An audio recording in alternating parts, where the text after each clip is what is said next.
Hey LCS family, it's Mrs. Garlock again for art for grades 7 through 9. We are on still lesson 1, but we're going to be finishing up. So today, after today, you will have all the information you need to finish up this project that will be due when we return to school. So do your best job. I can't wait to see these. But this is lesson 1, part E. We're still on our sharks and shapes to make a stained glass window using our shape, size, location, and tilt. We've got all that done, but today you have options, finally, right? You get some choices. So there's 2. One of them, A, is you're going to be adding contour and lines and hatching and cross hatching. So when I say contour, I mean contour lines, and I'll show you what that's going to look like. So here it is. That's without any color. That's just using lines to give some movement and to give some depth to it, and also to give value to it. So I'll be demonstrating that in a couple of minutes, but you can decide if you'd like to do that. If you're going to do that, then what you're going to need is you're going to need some sort of a Sharpie or a marker that is kind of a fine line. You can use ballpoint pen too. If you don't have anything else, yes, you can even use pencil. The second thing that you have to do is, or the second option, option B, is to add warm and cool colors. Ooh, before I show you this here, let's talk about warm and cool colors. If you remember, warm colors remind you of the sun. They remind you of fire. So usually when you think of those things, you think of some colors like, can you guess? Yeah, you're right. Orange, yellow, and red. If you said some other color, they probably fall into the cool colors.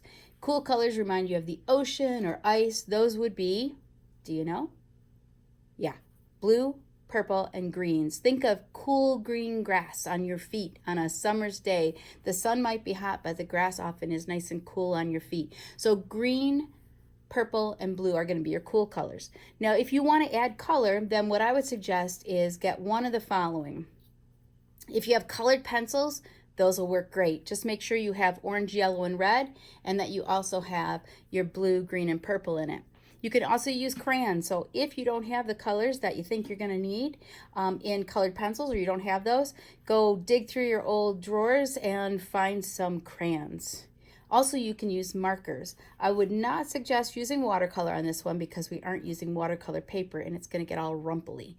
So you can decide which one you're going to do. I'm going to talk about A first, which is our contour lines and our cross hatching. So here's a sample of it already done. This is a lot of fun to do, and it's pretty simple too. So I've made some copies here of where you guys should be at, which is this point right here. So let me just squeeze in here a little bit. There you go. That's the point you guys should be at. Now, on all of the things that are around the shark, these swirling lines, we're going to use something called contour lines. Contour lines will follow the shape, or will try to show us that what we want that shape to do. So, for example, I'm going to pick a shape here, right here, and it's a nice rounded shape. It's rounded this way. Now I want it to make it feel like it's bumping out or coming around at us. So I'm going to just, every so often, it doesn't have to be exact, I'm going to create this line that has a curve to it. They can get farther apart if you want. They can get closer together. That sometimes makes it look really interesting. They can even curve a little bit more as it comes around here.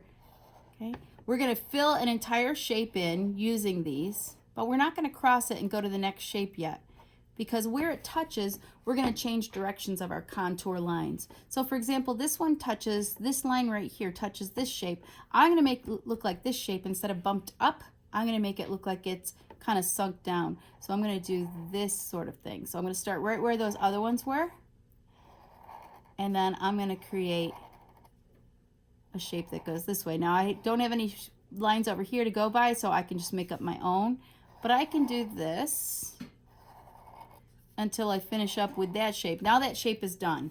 I can move on to my next shape that's touching it, which is this one. I can decide, do I want this to look bumped up, or do I want to make it look like it's caved down in? I'm going to bump this one up again. But what I'm going to do is I'm going to start right where those two meet, and I'm going to bump it up this way. So now it's going to look like these two hills that touch each other. Okay.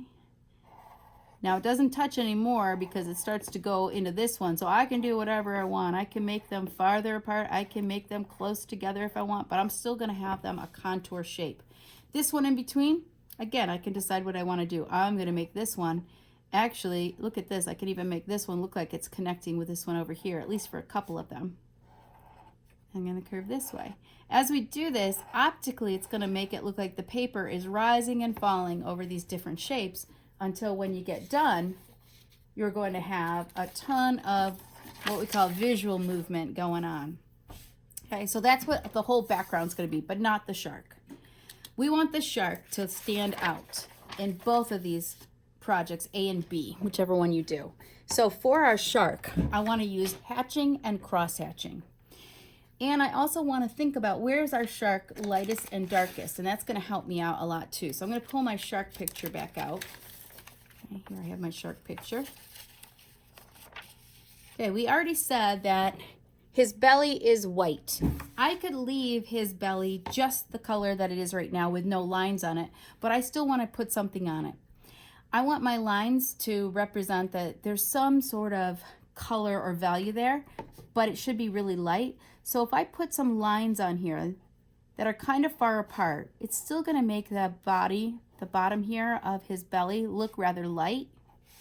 And I'm putting them so that they are parallel to each other, okay? They're running in the same direction, but they're kind of far apart. That is called hatching. They're just lines that are going to move across the surface here in a straight, nice and straight. They're not curved or anything, and they don't touch each other. They don't cross each other. They're just lines that are parallel. The middle of his body, I want it to look like it's a medium value. So I need to make it look like it's darker, but I don't have anything, just this pen here. So to make it look darker, I'm going to do basically the same thing I already did, which is do some hatching. Okay, I don't have to have these lined up. They're just happening to line up because my brain is doing it. Okay, right now it is the same value. It looks the same as the belly. I've got to make it look darker. The way to do that is I can either put lines closer together. So look at this, I can add in here. It's automatically going to make it look like it's darker. So as the lines get closer together, the value looks darker optically. The other thing that I can do is crosshatch. Makes sense what crosshatching is. You're just going to take another set of lines and cross over these.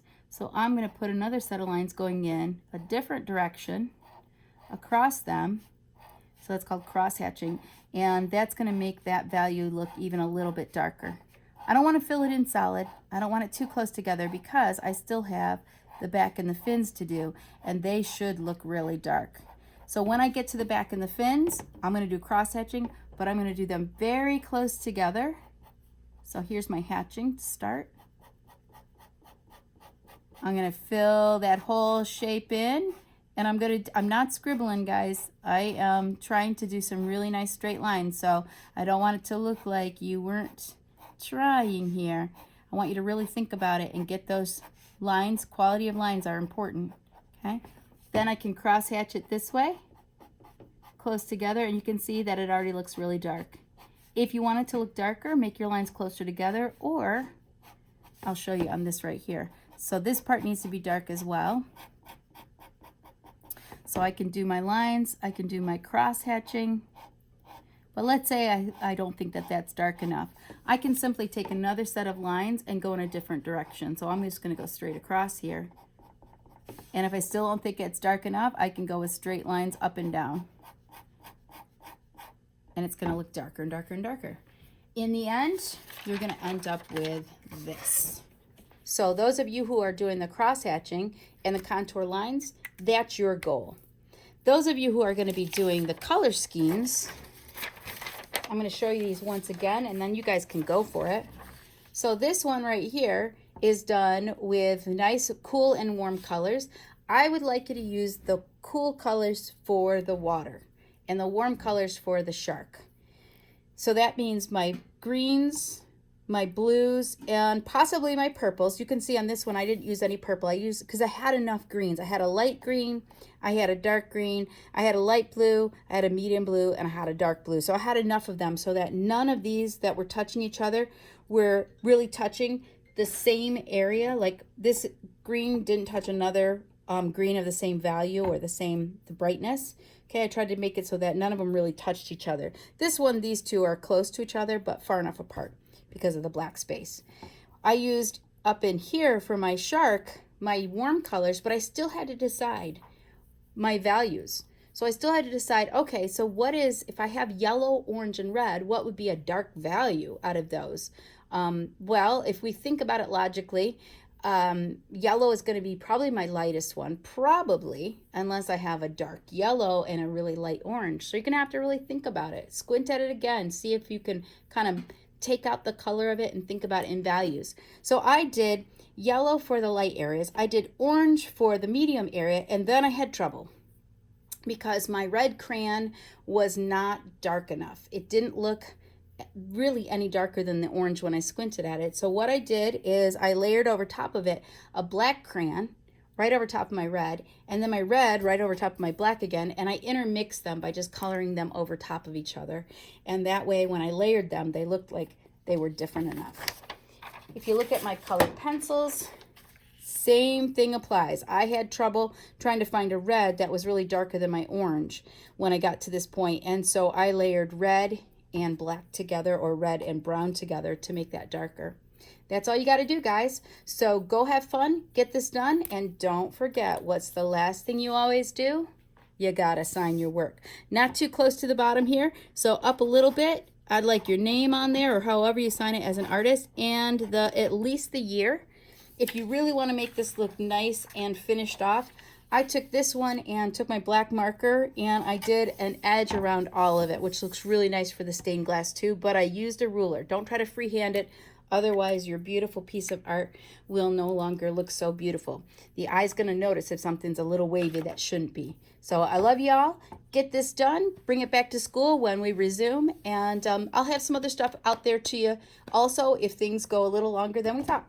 Thanks, guys. Love ya.